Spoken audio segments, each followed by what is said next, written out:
Қайырлы күн, құрметті оқырмандарым. Қасиетті Рамазан айында ұстаған оразаларыңыз қабыл болсын. Бүгін мен сіздерге өте дәмді, тойымды, ауызашарға және сәресінен дайындалатын жінттің рецептімен бөлісемін. Алдымен құрғақ ыдысымызды дайындаймыз. Содан соң екі түрлі талқанды салдым. Біріншісі тарының талқаны, екіншісі аусақ, яғни күріштің талқаны. Барлығын салып алдым. Содан соң міндетті түрде майымызды осылай қыздырып аламыз, қайнатып, және де бетіне аппақ көбігі шықса алып тастайсыздар. Қолдың майы болса тіпті керемет болады.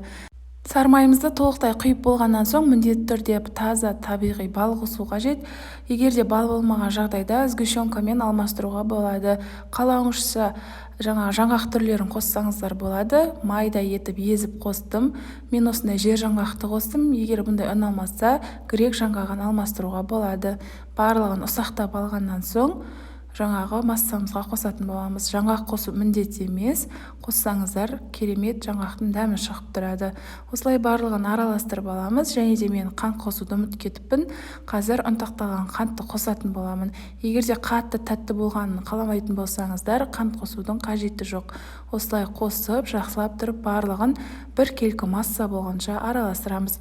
Алдымен осындай силиконды күрекшемен араластырып алыңыздар, тіпті қасықпен араластырсаңыздар да болады. Тағы да мендегі масса кішкене құрғақ болып қапты. Азғантай тағы да табиғи бал қостым.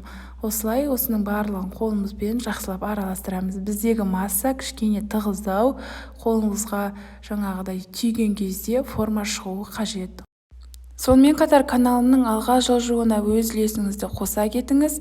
Міндетті түрде видеоның астына комментарий жазып және де лайк басып, егер де каналға тіркелмесеңіз, міндетті түрде подписаться батырмасын басып қойыңыздар.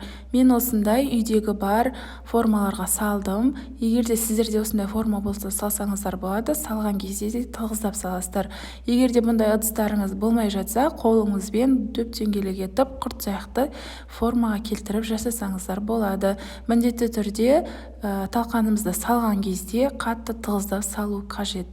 Осылай барлығын тығыздап салып аласыздар. Содан соң жарты сағатқа тоңазытқышқа сап қоясыздар, яғни холодильникке жарты сағатқа қоясыздар. Жарты сағат өткеннен соң талқанымызды алып, яғни жінтіміз осымен дайын болады. Арнайы тақташамызға немесе тақтайға қойып аударып аламыз. Ешқандай асты жабыспай, тез жаңағыдай формадан шешілетін болады. Міндетті түрде жасап көріңіздер. Ауызашар дастарханына немесе сәресіне дайындасаңыздар өте тойымды және де өте пайдалы астың бірі болып табылады. Міне видеода көріп тұрғандарыңыздай осылай өз формасын ұстап, шашылмай керемет болып түседі. Енді кесу барысын көрсетемін. Кескен кезде де оңай, жеңіл, ешқандай шашырамай толықтай бөлінетін болады. Міндетті түрде осы менің рецептіммен дайындап көріңіздер. Сіздерге ұнайды деген ойдамын. Қараңыздар, екінші бөлігінде кесіп көрсетіп жатырмын. Міндетті түрде жасап көріңіздер. Және де осы жінтімізді жаңағы құрмамен бірге дастарханға қойсаңыздар да өте керемет үйлеседі.